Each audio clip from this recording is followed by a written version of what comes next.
पहले over thinking शब्द को ठीक तरह से समझना बहुत जरूरी है। मैं आपको एक वाक्य में समझा देता हूं। जो विषय आपका है उसमें आप गहराई तक जाएं, वो ओवर थिंकिंग नहीं।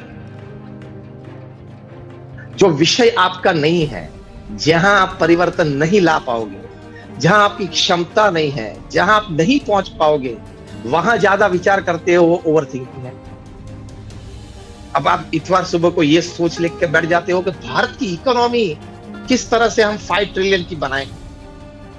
ठीक है, थोड़ी 5 मिनट चर्चा कर ली, मॉर्निंग वॉक पे 2-3 मिल गए तो हमने चर्चा कर ली 5-10 मिनट, वो ठीक है।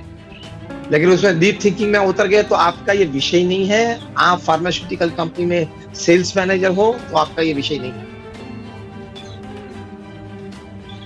दूसरी बात, कई बार हम अपने विषयों में, अपनी परिस्थिति में ओवर थिंकिंग कर देते हैं। अगर ये होगा तो क्या होगा, अगर ये होगा तो क्या होगा। उसमें 90% बात तो ये होती है, जब आपके सामने वो बात आके खड़ी हो तब सोच लेना। 90% of the problems have instant solutions. Only 10% of the problem needs actual thinking. तो ये ओवर थिंकिंग से आप बच पाओगे कि 90% प्रश्न ऐसे हैं जिसके सॉल्यूशन स्पष्ट है, उसमें थिंकिंग की ज्यादा जरूरत ही नहीं है। एक सोच करके निर्णय ही ले लेना है।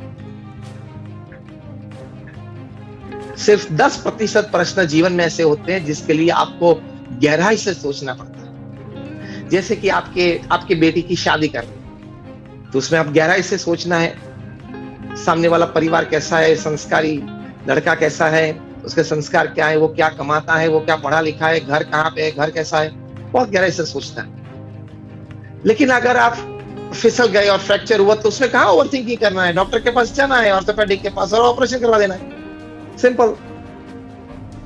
Again I repeat, 90% of the problems are such they don't need any overthinking. Casual thinking से आप निर्णय लेके वो निपटा सकते हो।